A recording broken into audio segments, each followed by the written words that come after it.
There are literal archetypes that exist, literal personalities that exist, right?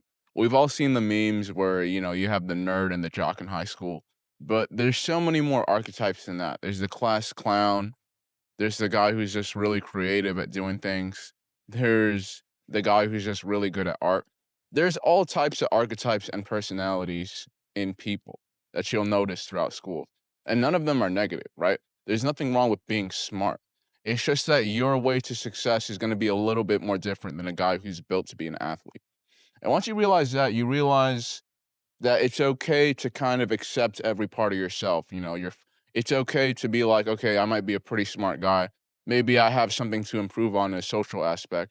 It's okay to accept that, hey, I might be athletic. I might need to improve on the intelligence aspect. You'll realize that every person isn't perfect.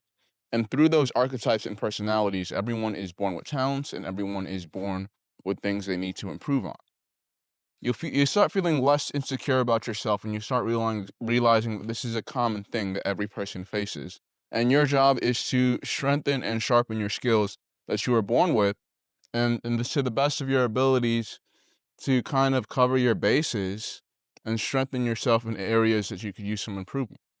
To kind of say, hey, I might not be the guy that's good at everything, and that's fine, but I will find the things that I am good at, and I'll use that to advantage. If you're born with a lot of intelligence, your path to success might be starting a company, getting rich, using that logical way of thinking into finding success.